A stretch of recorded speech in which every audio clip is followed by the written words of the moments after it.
welcome to Oakville Matters. Oakville is a city that calls itself a town and feels like a village when you meet folks halfway. We work together to grow harmony, safety, and prosperity for all. And today, we're going to look at what Oakville Enterprises Corporation does for us here in Oakville. And among the other things it does is it owns and operates Oakville Hydro. And Oakville Hydro, of course, touches the lives of 76,000 customers here in Oakville and does a lot of good things for our town. And Oakville Enterprises has built on the base of Oakville Hydro to grow to a very large corporation that makes a lot of money for the town of Oakville and reduces our taxes. And so Rob Lister, the president and CEO of Enterprises, and Laura Wilson, the chief financial officer of Oakville Enterprises, are joining us today. And I want to thank both of you for all the money you're sending us and saving our taxpayers, as well as for your amazing safety record. And I like to stress that our number one priority is safety, and number two is helping out the town's financial coffers. So, Rob, why don't we start with, we started out with just Oakville Hydro and 100 or so employees, 150, something like that. And now Oakville Enterprises has how many companies? A dozen, 2 dozen? How many employees? 1,000, 2,000? And then we'll turn to Laura and say, by the way, how much is this making for us? So, Rob, how did we get to where we are? Okay, well, great. Well, thank you very much. And we're very happy to be here. So Oakville Enterprise currently has 15 operating companies and over 2,500 employees spread across Canada. So as the mayor has indicated, we started with Oakville Hydro as the foundation. And Oakville Hydro provides steady year-to-year income for the town. And then the opportunity was to invest in non-regulated competitive businesses that could, through those investments, increase the earnings and therefore increase the dividend opportunity for the town. So we ventured out on a diversification strategy. We stick to energy and infrastructure. Our main business is energy infrastructure services. And through that, we have construction companies that do electricity distribution and gas distribution and some telecom. We have engineering businesses that do electricity, gas, and telecom. We also are the largest locating operation in Ontario, and that's damage prevention, in which we identify underground infrastructure. And no job is a construction site until the locates are done, and that's part of what we do. We also have a renewable energy portfolio. We have a solar farm in Picton, Ontario, 15 megawatt solar farm. We have a number of rooftop installations in the town, and we have 3 run-of-the-river generating stations in Ontario. And then we're also diversified geographically. We have an operation, one of our engineering companies is in BC, and that's a gas distribution engineering company that gives us diversification across industry and geography, as well as we now have operations in Alberta doing locating and some small engineering. And then the majority of our operations are in Ontario. And it's by diversifying and acquiring businesses in order to increase our return on the investments. And that's how we've been able to grow. Well, thank you. And I love the way you mentioned Alberta, because Alberta was my inspiration for setting you on this path. The city of Edmonton did the same thing 25 years ago with their utility. And last year, that utility gave the city of Edmonton a dividend of, I think, $177 million. And it grew, what's the right word, geometrically maybe, or exponentially or something, over the last 25 years. It hasn't always been $177 million. It's been growing rapidly. $1 million dividend for Oakville from Enterprises and Hydro. Standard corporate policy of roughly 55% dividend and the rest reinvested. We decided to reinvest everything above that in order to accelerate our growth. So how are we doing? When's our dividend gonna grow? Thank you, Mayor Burton. Well, as Rob mentioned, OEC continues to execute on our board-approved strategy to provide national presence through a diversified model. looking at new and emerging revenue trends, organic growth, and acquisitions. And I would say that, increasing shareholder value is core to OEC's strategy. And our planned increases in total comprehensive income and free cash flow will support the potential for material dividend growth to support our shareholders' expectations in the range of 2 to 3 times the current levels over time. Well, that'd be gratefully received. Let's get there soon. It's probably worth mentioning, and who's better to talk about it than the CFO? I want viewers to understand that we are fairly risk averse, but we're an entrepreneurial but somewhat risk averse operation. When we set out on this path, we set out what our risk appetite was. We had this narrow little band, and if it was better than that, it probably was too good to be true. Do you want to delve into how we manage the risks of these things? I would say that, and Rob touched on it earlier, it's really the diversity of the OEC portfolio with assets in infrastructure, but also in generation and the reliability of the hydro operations that has proven a very effective strategy to mitigate risk. So, that sounds good. Have we had a failure yet? Have any of our investments gone bad?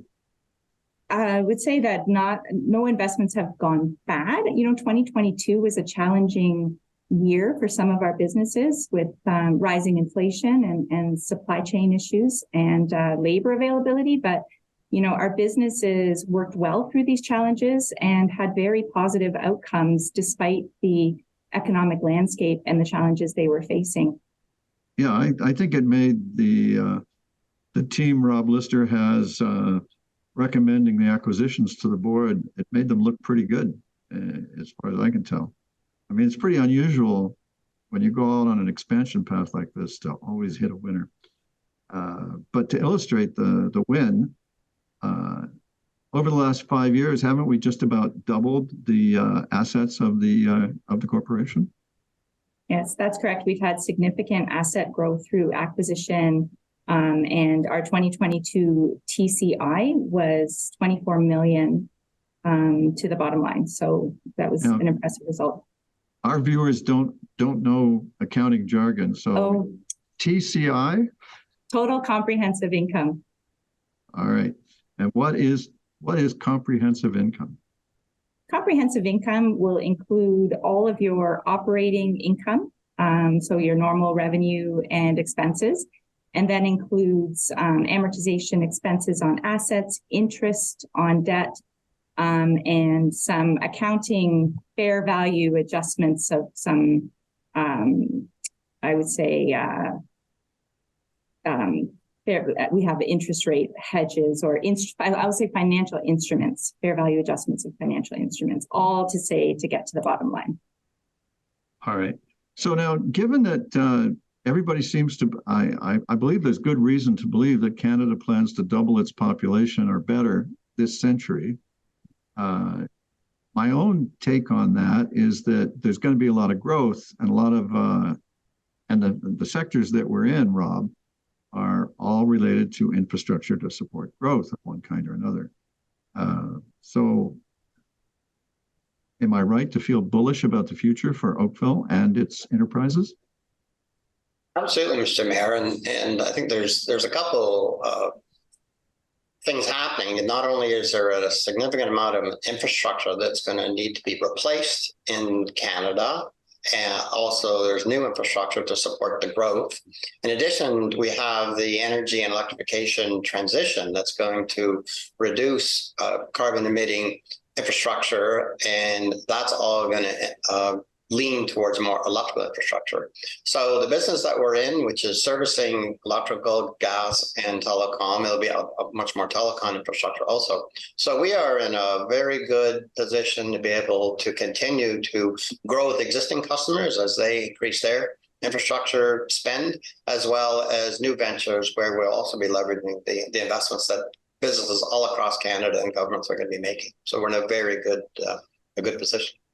Yeah, one of the reasons I like to say my motto is engage and expand is if you engage with your opportunities, you can expand your income.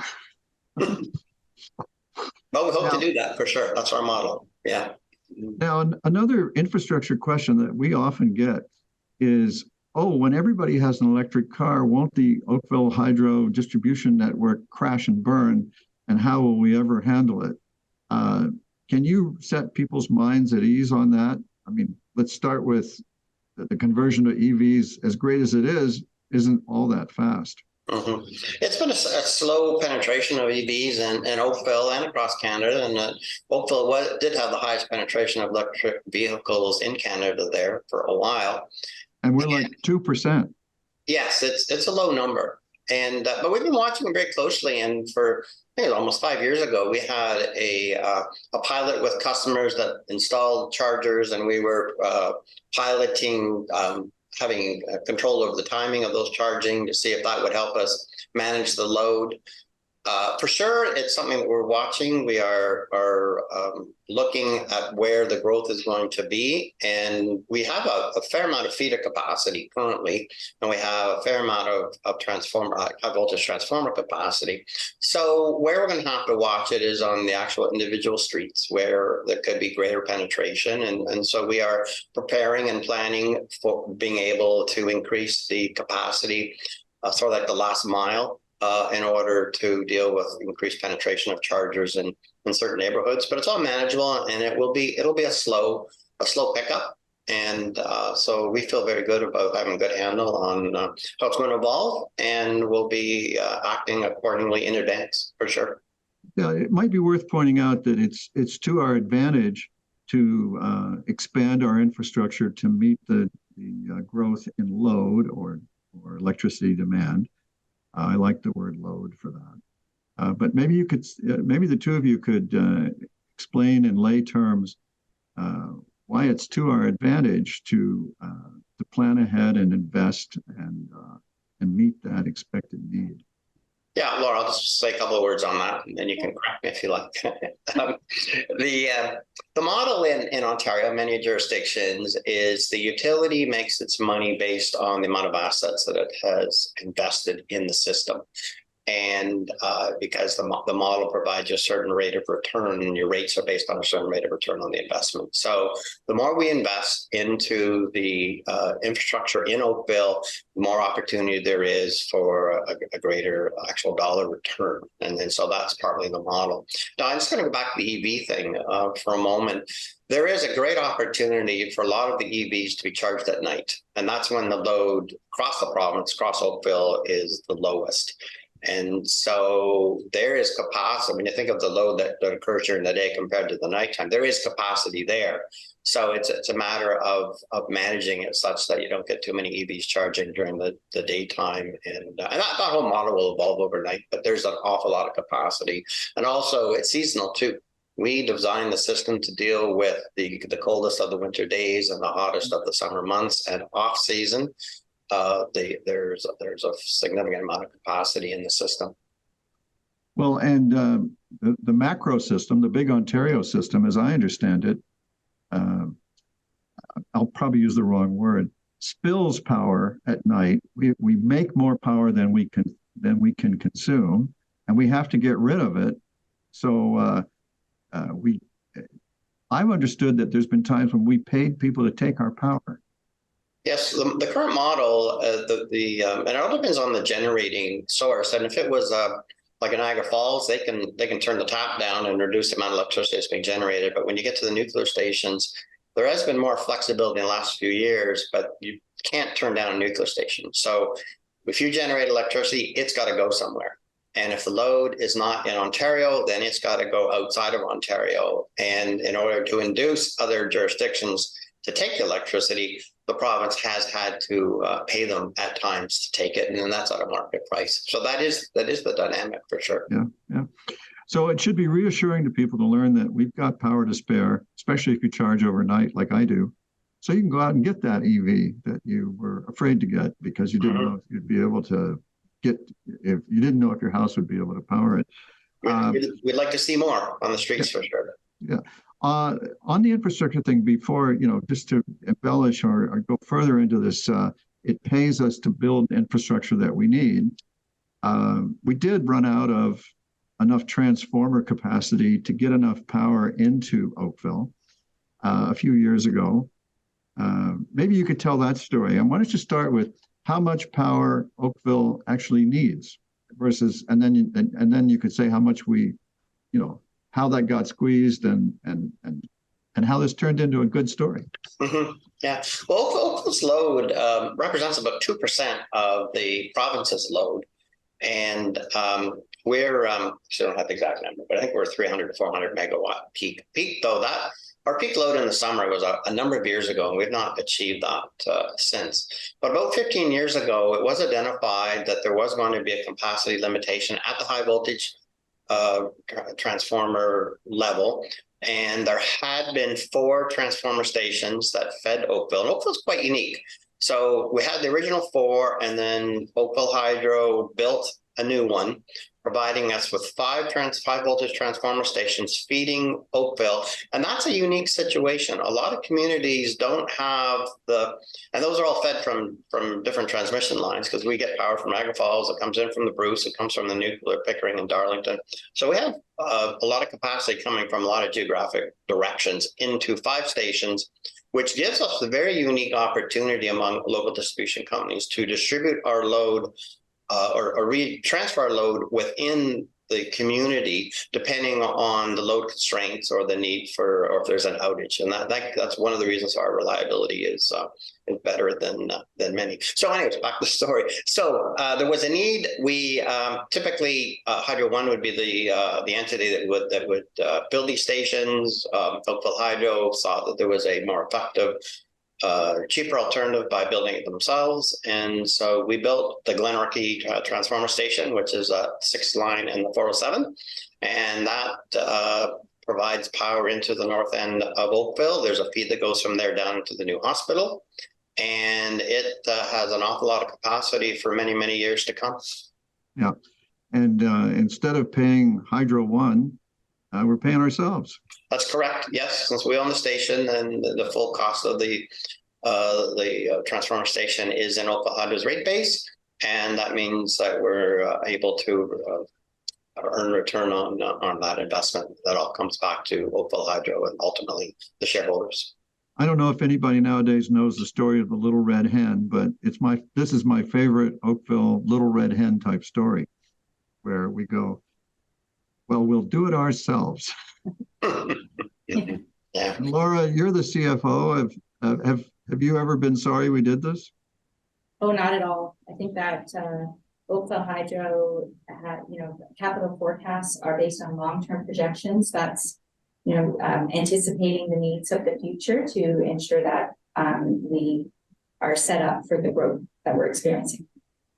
Now let's turn to the most peculiar part of this business, and that's the future growth in electricity demand. I have copies of the last 2 provincial energy plans, and they're like 3 feet high when you stack them on the desk. And both of them have this in common. They predicted more growth in demand for power than we actually experienced. So demand management, as you guys call it, energy conservation, appliances becoming more efficient, LED light bulbs versus incandescent, just lots of examples, have led to this example that power demand doesn't grow as much as the province has thought twice. But does power consumption actually still increase? I think it does, just not as fast as people assume. Is that right? That's correct. A lot of the new load growth comes from new customers, and in Oakville, we have a steady growth rate of certainly of the residential community. So that adds load right out of the gate. But that is countered by, as you mentioned, conservation, demand management, more efficient technologies that consume electricity. Manufacturing processes are much more efficient than they used to, so that does lower the demand. However, as communities and businesses move off natural gas as a source of manufacturing and will then be converting to electricity, then we will absolutely see an uptick in the amount of electricity consumption and the demand that's going to occur in Oakville. We see that. So does this mean, Laura, that we can actively promote conservation and reducing the amount of electricity you use and not suffer financially for it? That's correct, Mayor Burton. As Rob's mentioning, sustainability is one of our key enablers of our strategy, and it feeds into all of our decision making. And energy conservation is the least cost solution to dealing with the growing power needs of this community. And Oakville Hydro supports conservation through provincial mechanisms for funding and for customized solutions for customers. And, anytime Oakville Hydro can help a customer save money on its energy bills, that's what we're here for. So it sounds like good magic to me.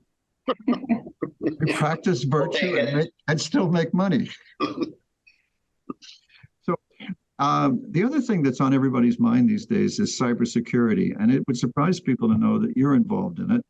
Have electrical systems, utilities like ours, had ransomware attacks and takeovers, and you read in the press about Russian or Chinese hackers trying to bring down the electricity grid.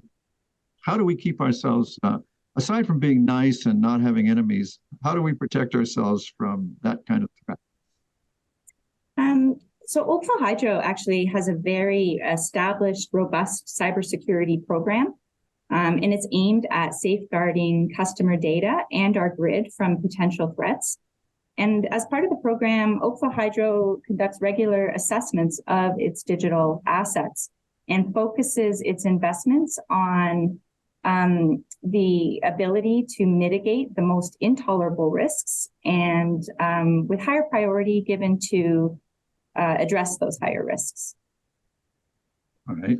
So we can sleep or rest assured that we're not going to be waking up in the dark. I like the sound of that.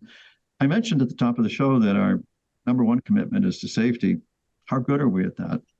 How's your record, Mr. Lister?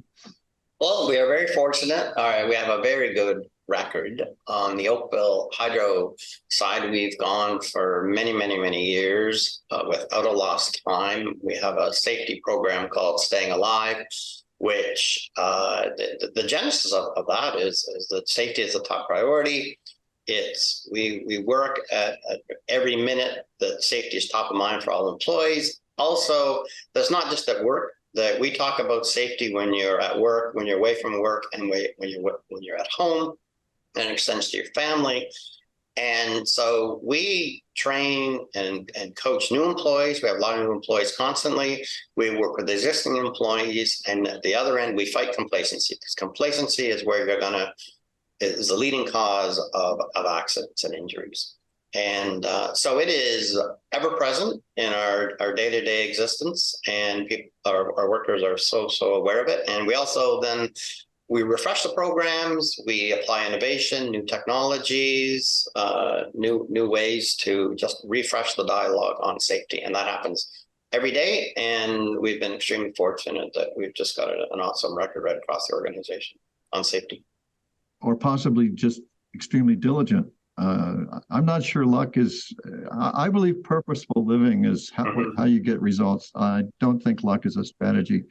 But I'm glad to hear this, because I do tell all of our employees that we do everything we can to send them home after their work in as good or better condition than they came to work. And that's a really important thing for me in council. On conservation, I neglected to ask you about this green button business. Do you want to explain the green button? Sure. Yeah, the Green Button Initiative is an international standard on how energy information is downloaded from your energy provider down to the customer. And the province of Ontario has mandated the Green Button Initiative across all utilities in Ontario. And the premise is that, and the government will speak to, that there's a potential for 18% in reduction in your electricity bill by managing by using information to manage your electricity consumption. So the green button standard, it creates this technical standard for how the information is downloaded, and then you would utilize a third-party application or on a smartphone, like a third-party app, in order to have like easy, ready, available energy information that then you can use to help make decisions on how you live. First of all, inform you on how you're consuming your electricity, and then make decisions on how you might want to alter how you consume your electricity. So does that mean I'm going to have a green button on the screen of my smartphone? Exactly what that means. Yes. Yes. Will it show up, or do I have to do something to get it? Well, you're going to have to wait a little bit until they're available in the market. Part of the government's strategy was to get the standard out there, to get the third-party providers to build these applications that would be suitable for the Ontario market, and then it will be available, and you will likely have to download it and put it on your home screen on your smartphone. So, Laura, is this a threat to our financial stability and growth? Not at all. It's just another way to help our customers understand their consumption and make smart decisions about how to use electricity. Okay, that's good to hear. So, Mr. Lister, you've been a leader in truth and reconciliation and I don't know what to call it. Let's call it engagement with the Indigenous fact of life in Canada, and in a meaningful business-like way. You've got about 20 seconds. Do you want to give us a high overview of that? Yes, well, we've been trying to learn ourselves on the importance of Indigenous relations across the various, we operate across Canada in a number of Indigenous communities. We've joined the Canadian Council for Aboriginal Business. We're adopting the PAR program, which is Progressive Aboriginal Relations, which is a certification process that confirms our corporate performance in Indigenous relations. And it's a message to the business community that we are good community participants, that we understand and we support Indigenous relations in the community, and that we're a good place to work, and that we be good business partners. And so that's sort of the premise, and we're learning as we go. Well, it looks good to me, and I want to thank you both for the time you gave us today and the terrific answers. And I want to thank you for watching and engaging with us. And I hope that you'll join us again here next time on Oakville Matters. Thank you very much. Thank you.